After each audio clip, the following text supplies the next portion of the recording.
For thousands of years, humanity has imagined the devil. Red skin, sharp teeth, and above all, the curved horns sprouting from the skull. It was the ultimate symbol of the monster. But what if I told you that in the 21st century, a human being actually lived with this devil's horn? No special effects, no Photoshop, a solid black horn erupting through skin and bone, growing 17 centimeters long. This is not a myth. This is the story of a 101-year-old woman named Zhang Ruifang. And this isn't just a curiosity. It is a medical horror that could, theoretically, happen to you. The nightmare began in 2009 in the small village of Linlo, China.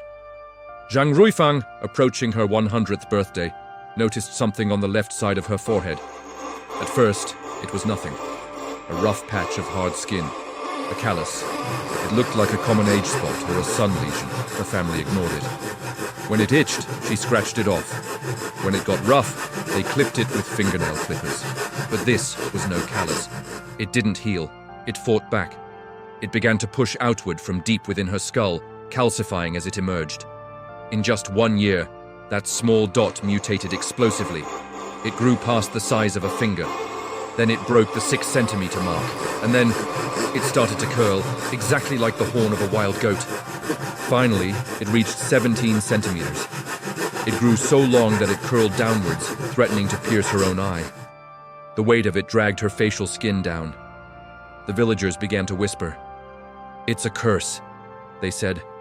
"Karma from a past life." Her family was terrified, but the true horror was just beginning. On the right side of her forehead, a second black dot appeared. So, what exactly is this thing? Is it bone? Is it a tumor? Doctors call this a cutaneous horn. The terrifying truth is that this horn is made of the exact same material you are touching right now. Keratin. The protein that makes up your hair, your fingernails, and yes, animal horns.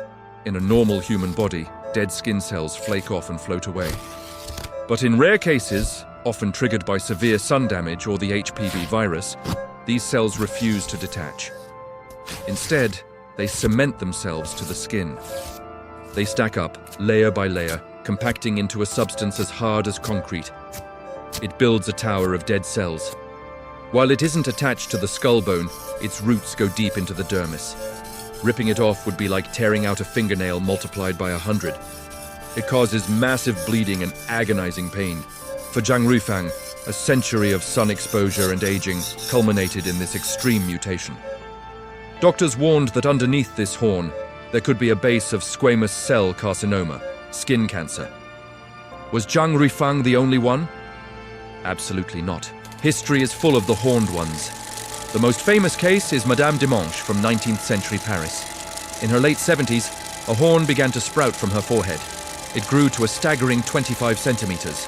It was thicker and heavier than Zhang's, eventually drooping down to her chin. Surgeons eventually sawed it off. And today, you can actually see her real horn, preserved in a jar at the Mutter Museum in Philadelphia. Throughout history, these people were burned as witches or paraded in freak shows. Today, we know it as a disease, but the visual impact remains just as terrifying as it was in the Dark Ages. Let's go back to Zhang Ruifang. The world watched. Doctors offered to perform surgery. It was a simple procedure. Cut it off and cauterize the base. But the family's decision shocked everyone. They refused the surgery. Why? The reasons were complex. At 101 years old, anesthesia was a lethal risk. But more disturbingly, Zhang didn't seem to mind it. In some interviews, she seemed to enjoy the attention it brought her. The thing that others saw as a devil's mark had become a part of her body, a companion that had grown with her over the last century. She chose to live with the monster. She died peacefully, with the horn still attached, and the second horn slowly growing on the other side. Zhang Ruifang's horn triggers something deep in our brains, the uncanny valley. It's the fear we feel when we see something human, yet not human. But remember this, it wasn't magic, it wasn't a curse, it was just biology. A glitch in the code of life that caused her skin to build a monument to her longevity. Check your forehead. Do you feel a rough patch of skin that won't heal? Don't worry too much. But maybe take a closer look in the mirror tonight. If you found this story disturbing, please like and subscribe. Have you heard of other human anomalies? Tell us in the comments below.